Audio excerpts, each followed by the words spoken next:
Have a great presentation today from three absolutely amazing people. And the talk today is on the Global State of Patient Safety report that came out in January this year.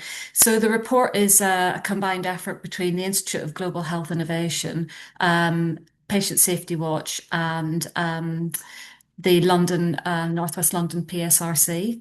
And the presenters today are Bryony Dean Franklin, who is the director of Northwest London PSRC, and she's got a host of other titles that I'll not list. Melanie Leis is the director of policy and analysis in the Centre for Health Policy at the Institute of Global Health Innovation, and we also have Sophia Baxter, who's a data analytics fellow, who I'm sure is very familiar with all the analysis that have gone into this, and she's also from the Global Health Institute of Global Health and Innovation. So the talk's going to take about 50 minutes today. As you can see, it's being recorded. If you can pop any questions into the chat, that would be great. We can come to those at the end. Sophia, who'll be presenting the dashboard at the end, has suggested that she might take questions during her section of it, but we'll maybe just see how that goes.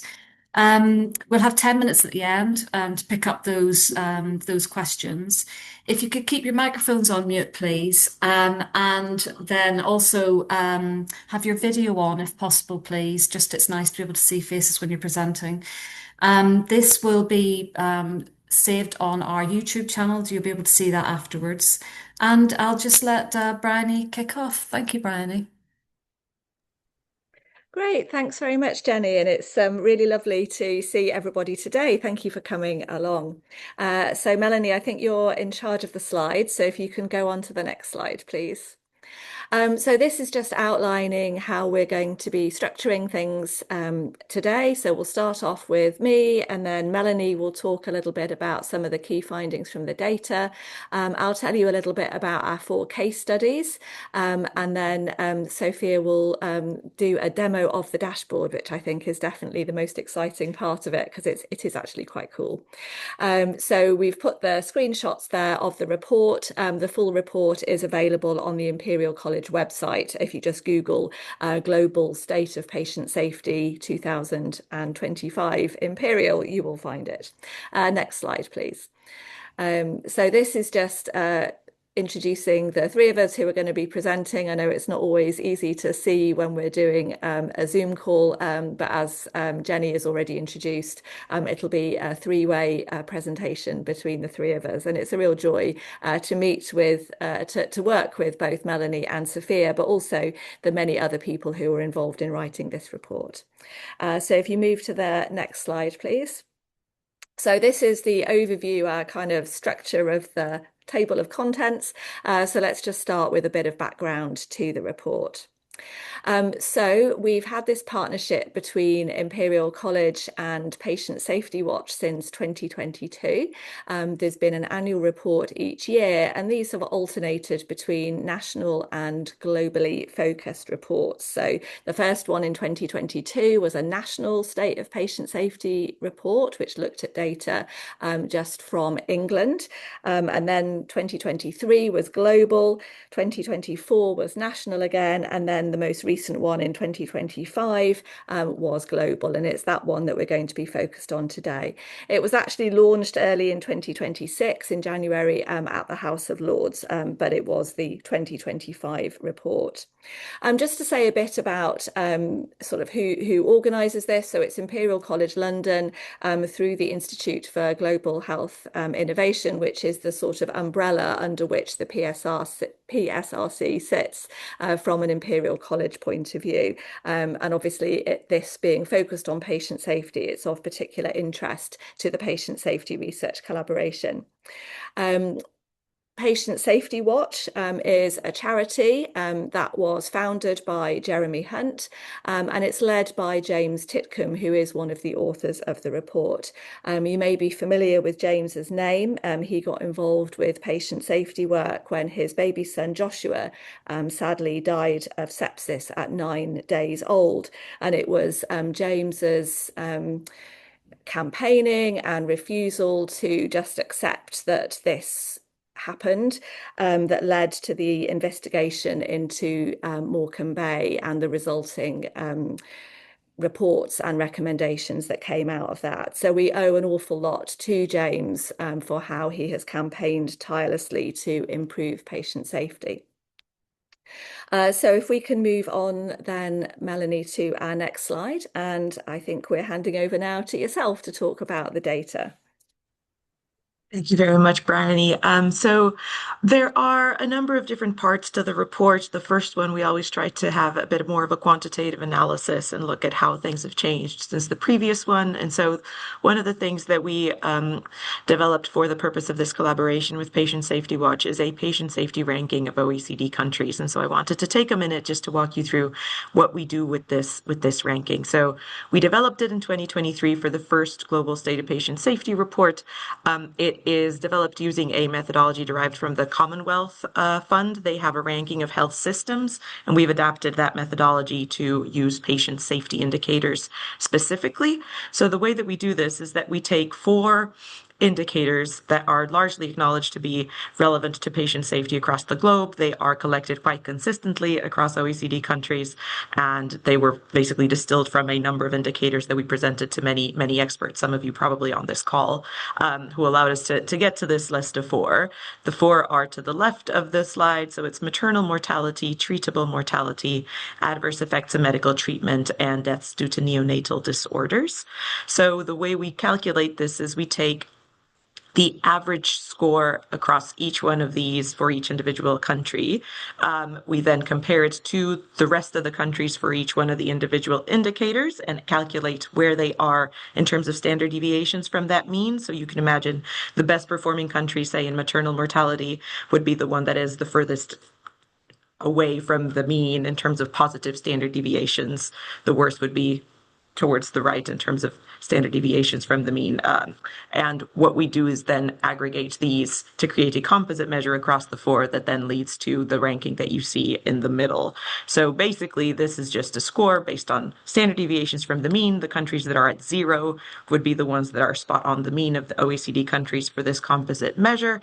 The ones to the right are the ones that then have a positive standard deviation. You can see Norway is the one at the very top, getting close to 1 standard deviation away from the mean. And then the ones to the left are the ones that are a little bit below the mean, and then towards the bottom of our ranking, with only 2 countries, Colombia and Mexico, having a score that's over 1 standard deviation away from the mean.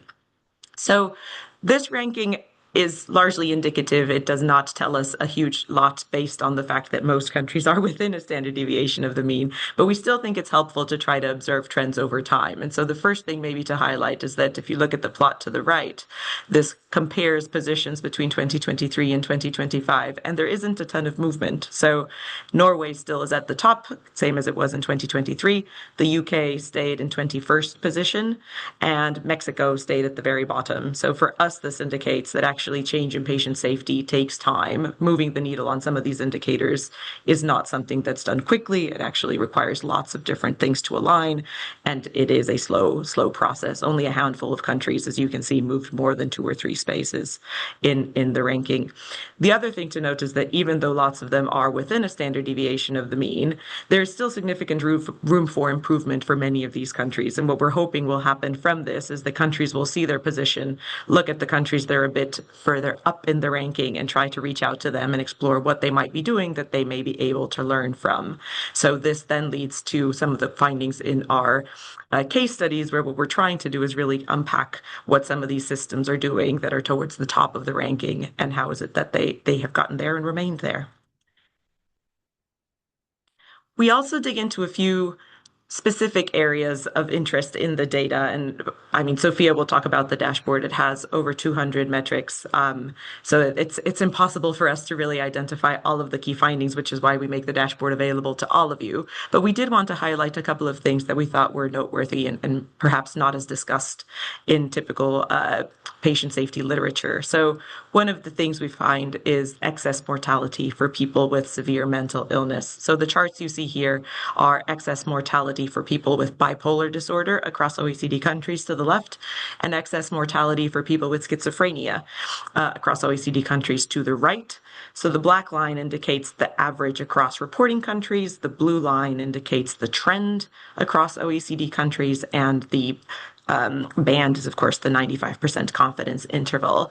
And what these charts are showing us is the factor of population mortality, which basically is the ratio of the all-cause death rate of people aged 15 to 74 with bipolar disorder to the left, schizophrenia to the right, to the death ratio of the general population adjusted by age and sex. And what we see is that this not only is significantly higher for both populations, but it has been increasing. So there's a slight increase over the period we're looking at from 2000 to 2024.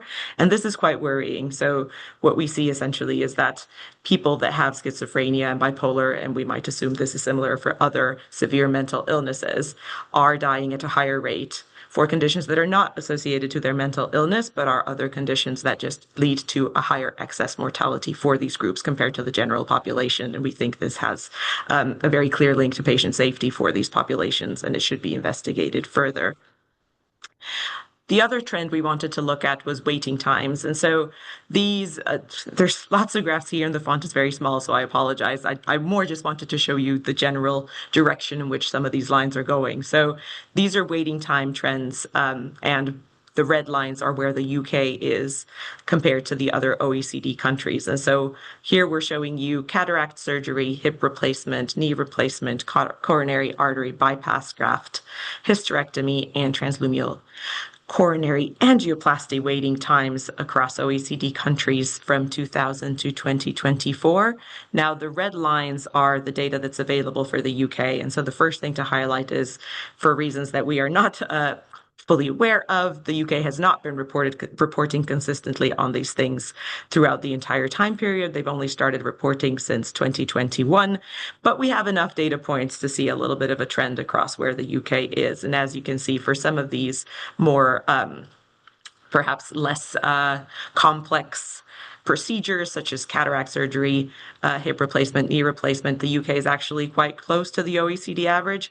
But for some of the more complex procedures such as coronary artery bypass graft, hysterectomy, transluminal coronary angioplasty, the ones at the bottom, the UK is significantly above OECD average. And this is something that we wanted to highlight in the report, both to make sure that people were aware of it, but also to encourage further discussion about why this might be the case. Now, some of the hypotheses that we have based on talking to experts about this and trying to do a bit of literature review is that perhaps some of these procedures that are more the more straightforward procedures, such as cataract surgery, have been leveraging a lot of private sector support, whereas some of the other ones have been actually kept at the NHS, and so the waiting times have not been able to be brought down, such as the ones at the top. So there might be something there, and it'd be an interesting point to get people's discussion thoughts on as to whether you have any hypotheses as to why this might be the case. But just to say, there does seem to be significant room for improvement in the three procedures at the bottom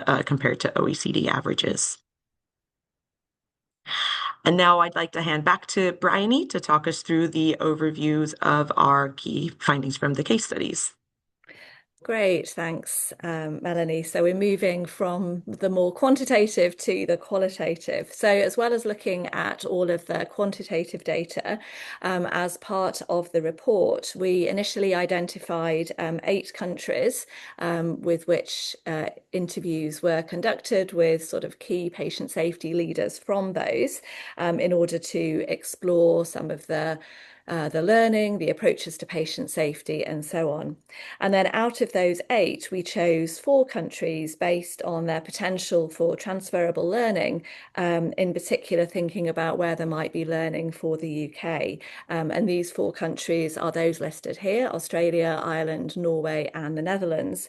They're all countries that rated above the UK in terms of patient safety. So they were higher than that sort of middle 21 ranking that we were on. So we thought there would be perhaps potential for learning as to how we might be able to get to the next level.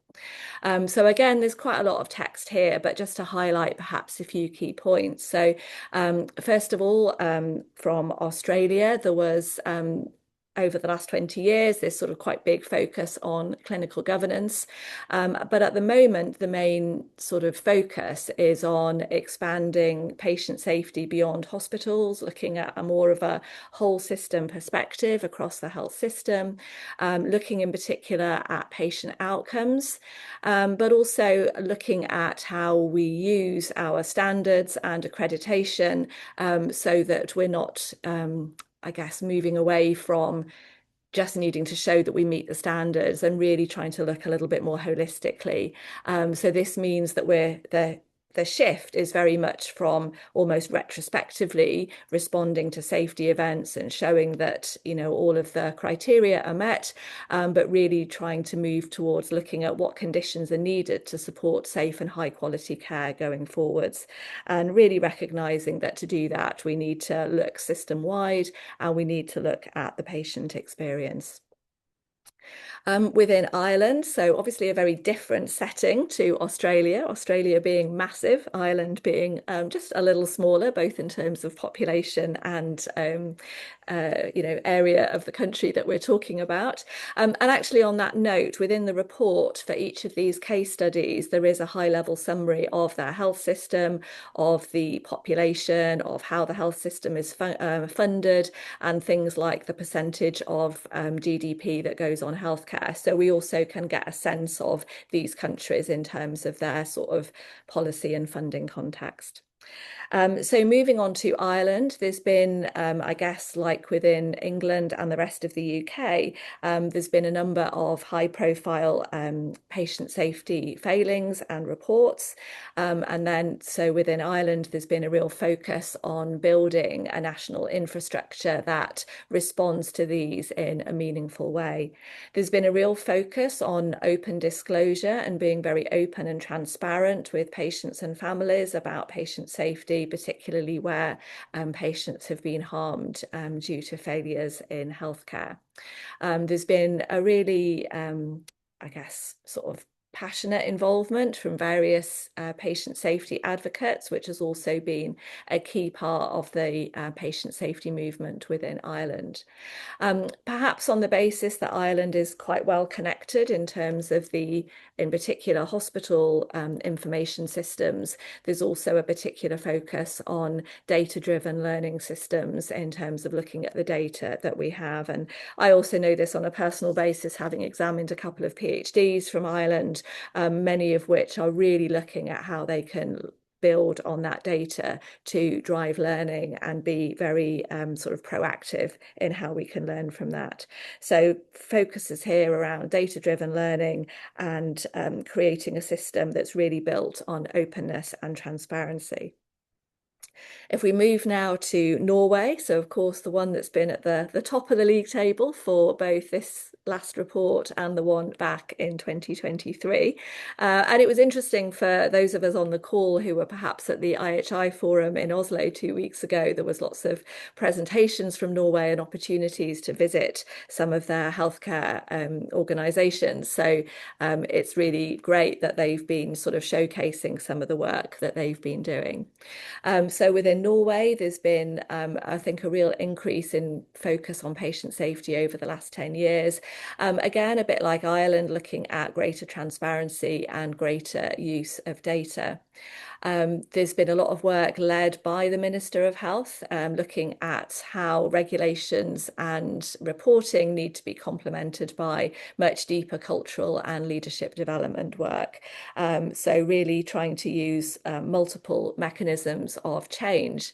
Interestingly, and perhaps there's some parallels here within the UK, they've been reflecting on the importance of the unintended consequences of having multiple rules and regulations, which perhaps mirrors things like the DASH review that we've obviously been looking at in terms of if we've got such complexity of rules and regulations. I think certainly based on my reflections, having visited Norway recently, I think there's also quite a lot of openness to learning from patients and families who've been harmed through healthcare. And if anyone else on the call was at the forum in Oslo, there was a very powerful presentation by the mother of two girls who died from preventable reasons while under the care of the health system. And I think there has been increasingly and real openness to working with harmed patients and their families to see what learning there can be. And then our final case study was the Netherlands, where again, there's been some real focus on national improvement programs, leading safety improvement, building on safety science and other industries. And again, I know quite a lot of the people who are working in this space in the Netherlands, and it's interesting that there is quite a focus on safety science and quite a sort of evidence-based approach to looking at this. There's been a lot of learning around building engagement and adapting safety interventions, whether from other industries or from other parts of the world or from healthcare, and how we can look at those. And interestingly, again, there's been reflections about the risks of over-regulation, that this can have unintended consequences in terms of patient safety. So there's some differences, but also some perhaps common themes amongst those. Common themes would be around avoiding over-regulation, focusing on learning from the past, but also setting up the conditions for good patient safety going forwards, a culture of openness and learning from patients and their families. I mean, just to caveat some of these findings, a bit like Melanie said with the data, these were based on interviews with a small number of people from each of those countries. But I think what's interesting is where there's some common themes that come out of these that certainly we hope will be used to inspire those countries that are perhaps a little below in the bottom half of that league table, to identify some of the things that they might be able to think about. So if you move to the next slide, Melanie. So these are some of the sort of key findings and common themes that we identified from these case studies, but also from the wider set of data analysis. I won't go through all of these. I'm sure we'll be happy to share the slides afterwards, and they'll be on the YouTube video afterwards. But just to highlight that these come in these 4 domains. The first one in the top left-hand corner around strategy and governance, which looks at things like national strategies, safety standards and regulation. And then in the top right-hand corner, we've got implementation and learning, and the importance of this being proactive, and using systematic approaches to scale learning and improvement. Importantly, also looking at the unintended consequences of safety rules and regulations, as we would do look at the unintended consequences of interventions, which those of us working within patient safety will probably be well aware of. I think this highlights the importance of looking at the unintended consequences of rules and regulations as well. And then in the bottom left-hand corner, we've got the importance of data and measurement and around transparency in reporting on how we are doing, and using a balance of both lagging and leading indicators, so looking back and also looking forwards, as to how we can track our system performance. And of course, the demo that you'll have in a few minutes of our dashboard gives you good examples of sort of lagging indicators where we can look back to see how things are doing, but we also need to be looking forwards as well. Within data and measurement, we've also highlighted the importance of patient feedback, whether that's quantitative or qualitative, and having a full sort of feedback and learning system. And then finally, in the bottom right-hand corner, we've got involvement and capability, and that includes involvement of patients and their families in design, implementation, as well as in their own health. Again, the focus on open disclosure, restorative practice, and so on, but also involving staff in how we work together to meet both existing needs and to ensure resilience for the future. So having done a bit of a trailer for the importance of data, I'm now going to hand over to Sophia, who's going to demonstrate the dashboard to you. Hello, everyone. I believe I will need to share my screen. As has kind of been alluded to, Sophia, I believe. There we go. So, as has been mentioned by my colleagues, there are over 200 countries data that was compiled to kind of go into this dashboard and also inform the findings from the report. We chose based on input from project partners and also experts and leaders kind of in this patient safety space, that there are 108 indicators that were compiled and put together. So some of these indicators have only reported data for the past 10 years, some go back until the 1950s, but we wanted to kind of capture in this dashboard what does the past kind of quarter century, since the year 2000, like what has the state of patient safety looked like across kind of these 200 countries. So to start with here on the page, by hovering over each of the different kind of options, you have a little bit of insight into what the different pages will be able to tell you. And to start things off, we've presented a country overview page. So this is where you select one country. So for example, the United Kingdom, but you can type in any country name using the search bar or scroll through the full list of 209 countries to choose which one you want to focus in on. And these kind of indicators that we have here in the different kind of categories and families are ones that we did focus on in the report. So there are things such as access to care, which is looking at like how patients are interacting with the healthcare facilities and healthcare systems. So do patients have opportunity from patient surveys after appointments to actually ask questions in their appointments? Are there medications, prescriptions, or maybe in consultations and referrals that were skipped due to costs? We have things such as the hospital beds, the kind of the doctors, the density of doctors, of dentists, of nurses and midwives. There are medication-specific indicators. There are waiting times. You have a look at it. And then again, as we've kind of highlighted and discussed, as Melanie's talked, we did look at waiting time. So this page is really kind of an overview. And what you see from the dots, although they're not necessarily that interactive, if you hover over a little bit, you'll see the amount that that indicator has. And the idea is that the country that you've selected will be highlighted in that darker color and that blue, and you'll be able to see the kind of overall trend compared to other countries that reported on it. So we can see that the UK sits much, much higher. Again, looking at post-operative care, so deep vein thrombosis, we're looking at clots. Compared to the other reporting countries, we see that the UK is actually much, much lower in terms of suicide. People who have passed due to suicide after 30 days of being discharged from mental health services.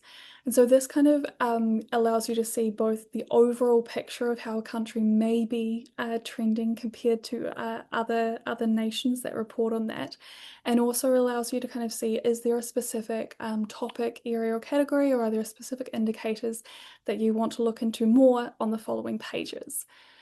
What we have in the kind of top right-hand corner is also the number of indicators reported on. So if you remember, I said that there were over 100, there's 108 indicators that were kind of compiled in here. And so it allows you to kind of see the whole picture of what we call data completeness. So across all of the 25 years of data that we compiled for the dashboard and all of the 108 indicators, is the UK or is your selected country really consistently reporting on those indicators? So we know that from the kind of 108 indicators and across the past 25 years, there's only just over half of data available for the UK. So if we go to the next page, we're again focusing on the UK. It allows you to drill down a little bit more specifically into those indicators and understand the values. I am just going to have a quick look at the questions in case. One of the questions I saw was that all of this data is publicly available. We do have information at the kind of end of the dashboard that tells you exactly where it was, but we looked at WHO, World Bank, OECD, and a few kind of other data sources to make sure. So everything is publicly available. If you want to check any of the math, please feel free, but it's nice to kind of have it all in one place and comparable. So by looking kind of at a specific country, there is an option to again look through all of the different indicators that this nation reports on. So as you can see, the UK has a little bit of data missing on some indicators, but has a lot of data coverage on the others. By hovering over it, you'll get some information both on how it compares globally and also the individual values for those years. What's really, really useful is that you can then kind of select a number of indicators instead of scrolling through all of them. So say, for example, you're working on a project to do with maternal and neonatal health, you can select just those specific indicators, and those will then show up, and you can drill down even more to the really specific pieces that you want to look at. If you are also wanting to look at something just in the past, we'll say 10-ish years, you'll also be able to kind of segment things out a little bit more. The other kind of handy piece is that if you don't want to see kind of globally and just want to really drill down on an individual indicator in a given year time span, you can do that as well. So if we kind of clear all the filters, we should also be able to see over here, you can scroll through the indicators that are shown kind of on the plots and understand, is there any change? So we have tried to indicate whether or not there was kind of a percentage change from the year that you started showing to the most recent year that a country has reported data in, and then also what, if we compile all of the countries, where does it sit on the scale of all of those reporting countries?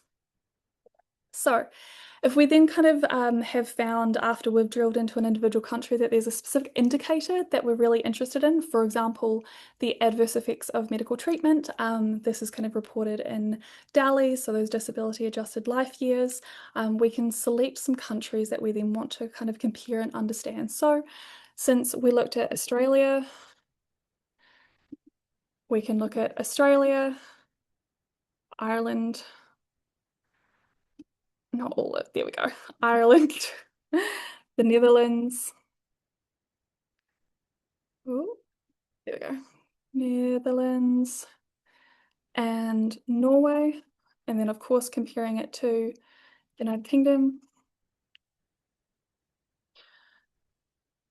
We then have the option to kind of look at how how a single indicator has trended, kind of comparing across selected countries. We again on the right-hand side have the little box that shows both the percentage change and then the overall rank of that country. Again, the overall rank is to be taken with a little bit of a pinch of salt because there are differences in national GDP spend per capita on the healthcare of each individual person in that country. And so that is something to keep in mind when we are comparing. So the top box gives us the kind of the value of the most recent year of data that was reported. So for this specific indicator, that was the year 2023 is the most recent year of data across those countries that we have. And you can kind of see the average across the countries that you can select. So if we add a different country in, that kind of average score will change.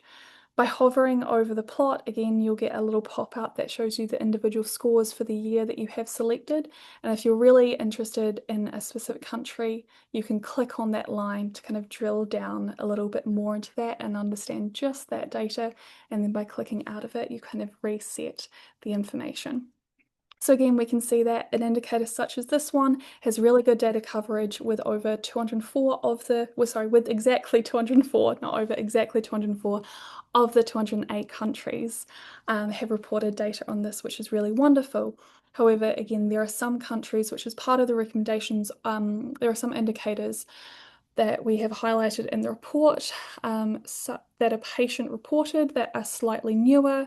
So for example, if we look at, I'm completely blanking now, but if we select an indicator that across all countries, not just those ones, we can see that there's actually quite a little sparsity. So there are only 6 countries that are reporting on this specific indicator.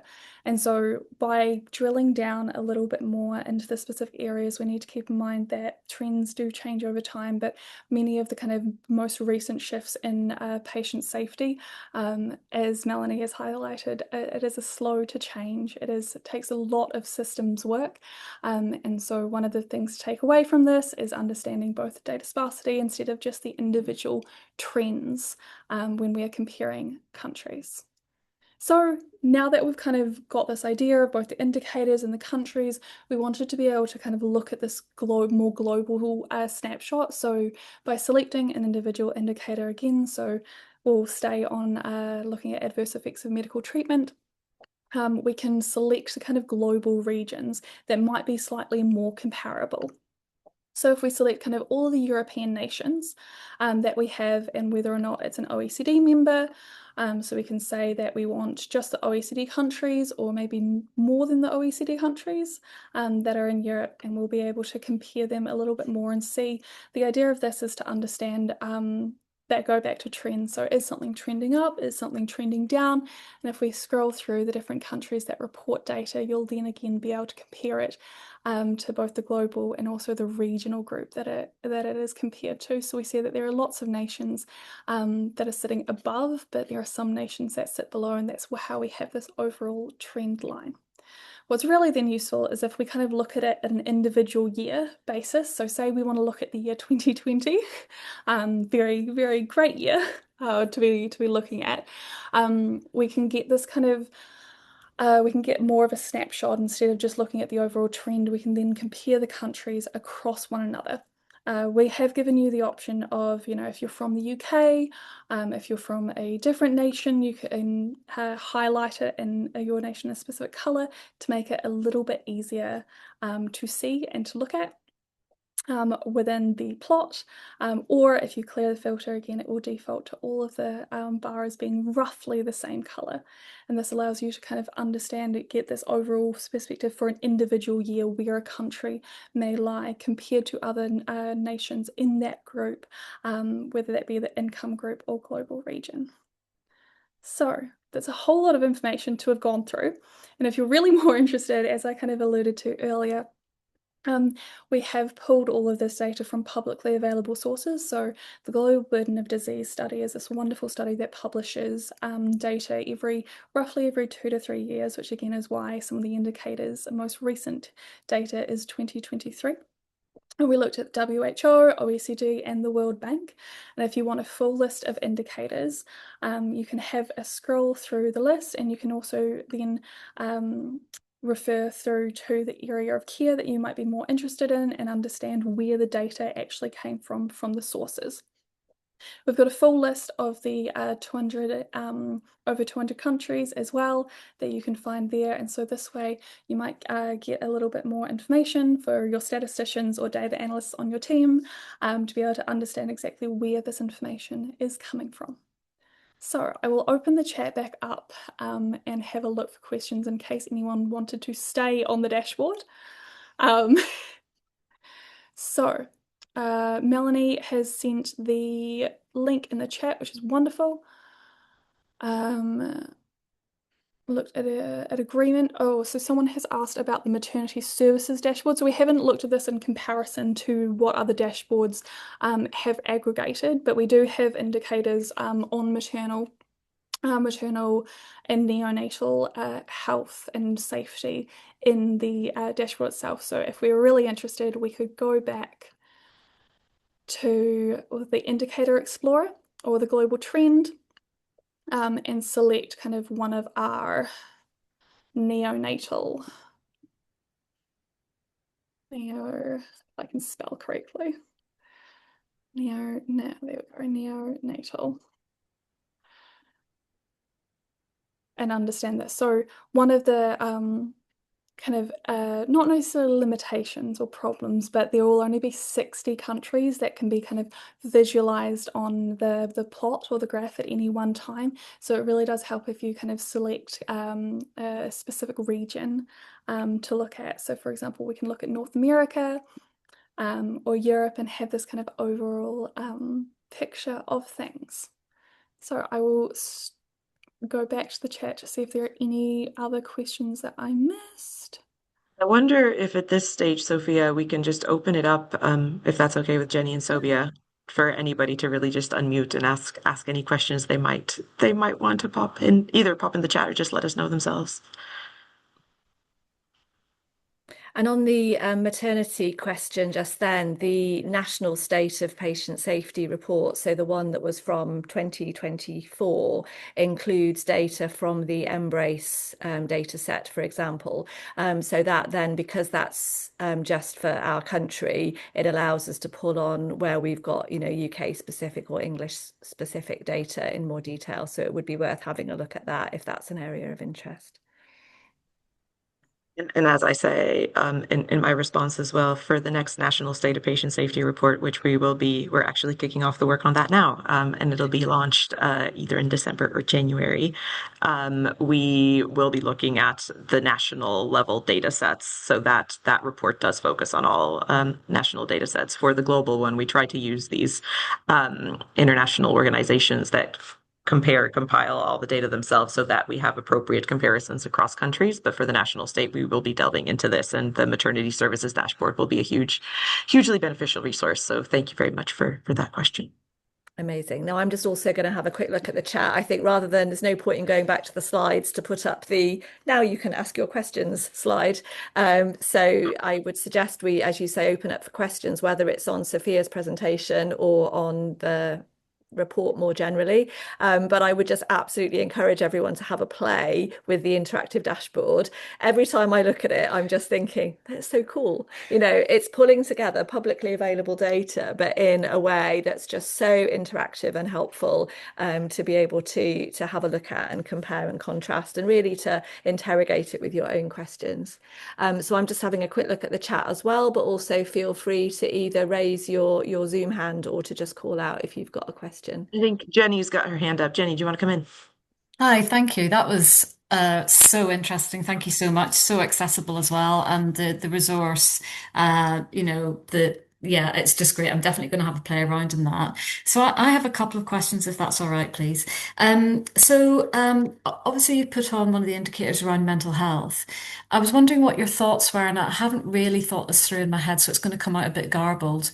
Is what your views are on disproportionate safety inequities that speak more towards intersectionality. How could they be represented, or how meaningful would it be in this sort of resource? Melanie or Sophia, do you want to answer Melanie, that? Probably. yeah. I think I'm going to have to go back to you, Jenny, and just get your thoughts on what exactly you mean by intersectionality. Sorry. Is there another phrasing for that word? Yeah, so no, that's absolutely fine. So we know that there's disproportionate harm experienced from minoritized ethnic groups in the UK, across the US. If we look at deprivation, there's disproportionate harm for people who come from more deprived areas. So combination, mental health included. So there's a way of looking at data. It's probably quite challenging that looks at Yes. those factors together. But even if there was the opportunity to look at people who lived in more deprived areas, I know it might be challenging across various countries or Mm, what we class as, the global majority or minoritized ethnic groups. I'm just wondering how that would be represented because, we can have data that says we perform quite well in one area. So, for example, in the UK, I think there was evidence there about perioperative care being very good, but also we know that perioperative care for mm, people who are homeless is very stark and harsh in the UK. yeah. So I just wonder how is there a way of looking at bringing in some of those indicators that may or may not be relevant across countries or comparable even? I don't Yeah. know. No, it's an excellent question, and thank you for expanding a little bit further on your thoughts on that. I think one of the real problems we have with all of the quantitative analysis that goes into these reports is that it's looking at averages, and Yeah. averages across regions are already complicated, not to say like averages across countries, and then when we try to do averages for even larger aggregations of geographies, they become more and more meaningless.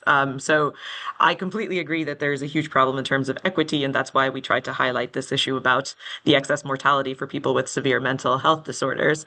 But for the more nuanced views of things, I think that is where our qualitative side. So for each one of these reports, we tried to have a quantitative side, but then also a qualitative side that tries to look at some of these more nuanced aspects of things. So in our national state, the 2023 report, which actually I think James Tickham and I presented to the SafetyNet on that report, I was reminding myself last year, I think we did try to look a little bit more at the differences in maternity specifically. We know that, mothers of certain ethnic, minoritized ethnic groups, such as Black mothers, have a higher likelihood of maternal mortality, et cetera. And this is something that's replicated. We've seen in our case studies in the US as well. Certain areas of Texas have done a lot of work in this. So there is an opportunity, I think, probably not from the data itself, but on the more qualitative side to try to gather more information. And as Sophia was saying, one of the struggles with this is that very few of our metrics are patient reported. And that is another huge issue, I think, because a lot of these things are just lagging indicators looking at mostly operations numbers. It's not the nuance of some of these specific groups.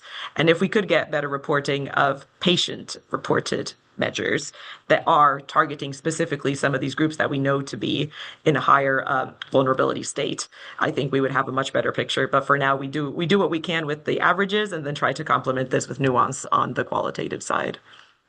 I just wonder if AI might have some input into getting patient report data, being able to gather that data and collate that data using AI, because that's obviously one of the problems that we've got with lots and lots of patient reports.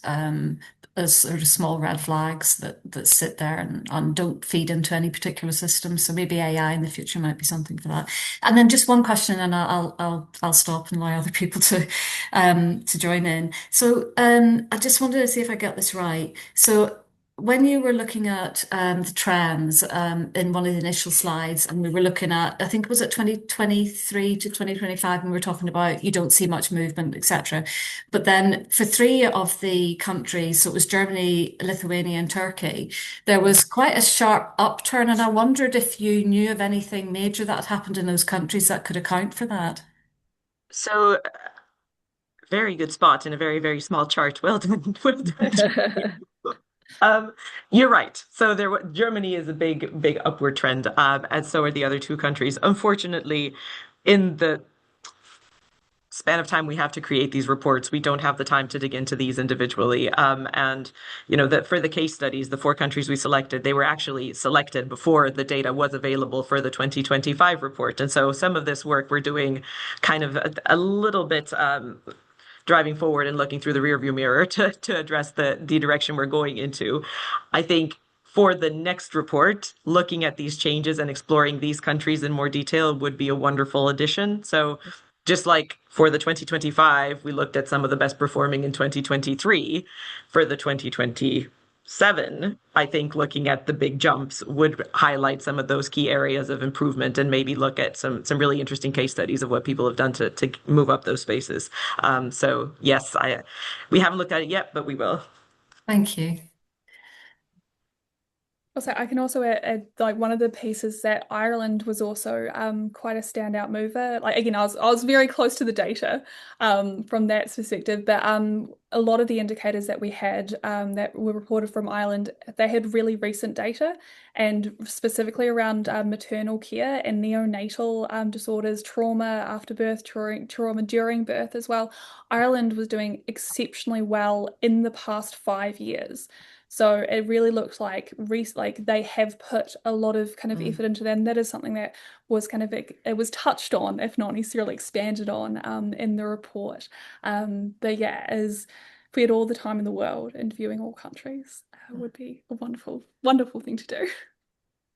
And then just to add, while we're looking for any other hands or questions, and I can see there's, I think, a question in the chat, which I'll come to now as well, that the issues around inequalities are something that we can pick out a little bit more in the national report, because obviously we've got a bit more granularity there, and it's you haven't got that challenge of comparing very disparate countries in terms of, what counts as perhaps disadvantaged in that context. So that'll be something we can explore a little bit more in the one that we're just about to start working on, Jenny. I'm just going to look. So there's a question here from Nick, excuse me, peering at the screen at the text. Safety gaps occur during transitions between services. There's an acute care bias on the dashboard. Is it possible that in the future countries might release data from primary care and community services, including long-term care? Yeah, great question, Nick. And this really plays into these issues about data availability, which I think, as we've all caveated, in some metrics and in some countries the data is a bit more patchy, but in general there's also a bias towards data being collected in the secondary care environment. I'm going to see if I don't know if you've got anything to add on this in terms of I think in the weeds with the data. there is a lot of scarcity, and I think it's like if there is one thing that I, in my role, can kind of impart on all of you today is that if there is any lobbying, campaigning, kind of like, shaking the trees for better data, please do that. If we all email WHO tomorrow, that would be great. There is a lot of linkage issues, both between even in kind of OECD countries, especially in the UK. So you'll see both in the report and on the dashboard for post-operative care, there's a separation between such as pulmonary embolisms, deep vein thrombosis, both between at the time when they're still having their initial hospital admittance, their initial hospital stay, and then also linked data. So within about 30 days of that kind of surgery happening is when the data coverage happens. And that again is hopefully kind of coming through more of this kind of primary care through your GPs. They're all having to be readmitted to hospital. But again, tracking these over time is something that is difficult, and in this kind of interconnected world, as we become more and more interconnected, there are going to be future opportunities. Sorry, can I just add one quick thing before we move to Deborah's question? So on the topic of a lot of patient safety happening in these linkages of care, so that is one of the things that has been a frustration for us in trying to look at how to quantify patient safety at the national state in particular. So one of the things that we wanted to do, actually, this is a little sneak peek into how things work on our side. So one of the things we wanted to do for the previous national state was to really look at the role of ICBs in trying to, ICBs were this new thing. We were hoping that ICBs could have a broader view of how patient safety was being captured in these transitions from primary to secondary to mental health services to community, et cetera. And what quickly happened was that, so we put out a call actually with support from NHS colleagues to try to identify which ICBs would be willing to talk to us about this. And what we quickly realized was that ICBs were incredibly stretched, and there wasn't actually this oversight role. And like in our minds, we were thinking, well, but they'd be ideally placed to look at this and try to capture patient safety through the transitions of care. And unfortunately, because of the way that they had been set up or different, a variety of reasons, this was not something that they were in a position to comment on when we did our last national state report. Now, there is definitely a wish and a desire from our team to try to capture this better, whether it's qualitative or quantitative. And it's something we are looking into again for the next national state to see how we might be able to do this. And if it's not strictly data driven, if we can do it from a more qualitative side. But that's not to say that we shouldn't actually be pushing, as Sophia said, for more international capturing of data sets that are primary care or patient-driven outcomes. So an interesting case study has been the gathering of global data on maternity. So maternity had a huge push from WHO many years ago, and it has turned into the most comprehensive data set where you see countries reporting consistently over time, a variety of countries of all different income levels, of all different levels of resource, reporting consistently on a subset of maternity metrics over time. So what we say in our global state report is, well, if we've been able to do this for maternity, how about we tackle this one area at a time? Like, we can't go out and say, please report consistently on 108 metrics every year, but perhaps we do this selecting specific areas that we think are of interest, and perhaps primary care should be a good one to try to get people more encouraged into doing it. But so it has been done in the past, and we'd love to see this done for other areas too. Thanks, Melanie. So, Deborah, do you want to go ahead with your question? Thank you, Jenny. I did look for the hand emoji and I couldn't find it. Apologies. I did look for it. They keep moving it, don't worry. Just as a layperson, as a bereaved daughter who lost her mum to an avoidable death in mid-staff, so I just wanted to say to everybody on the call, thank you from the bottom of my heart. I believe that these conversations may never begin. 20 years ago, when I lost my mum died at a time of no bad news allowed. These conversations were not allowed. To see the collaboration, to see the data shared, to know that it's in the public domain is really good for my soul. And I truly believe you're saving people having the emotions and the memories that I have. So thank you, everybody. Thank you, Deborah. Thank you for your openness, and yeah, thank you for sharing that with us. Sophia beat me to putting the little heart emoji on the screen. I think there's still a long way to go, but hopefully if we work together with patients and families and across the healthcare sector, we need to keep traveling on that journey. So thank you. You're giving me hope, and that's priceless. Thank you. And sometimes we need hope, don't we? I'm just going to look at Brooke's question as well, and then we probably need to wrap up. The role of overregulation aligns with other industries. Would it be possible for future analyses to consider the state of patient safety in comparison to wider safety metrics? So I'm assuming here you're meaning in terms of safety metrics for other industries, Brooke? Yes. I have no idea how available those metrics are, but thinking about sort of occupational health and safety, worker safety, um, the role of regulation has shifted quite significantly in other industries and is credited, whether there's any evidence for it or not, with improved safety. So I think it'd be really interesting to consider how thinking about differences between countries. I know Norway and the Netherlands are leaders in occupational health and safety as well. So having those metrics as part of the analysis might be a really interesting comparator. But I have no idea how available or whether that would work. Thank you. Well, perhaps that's something to throw into the things to consider for the next analysis pile. What do you think, Sophia? I was going to say we deciding which 108.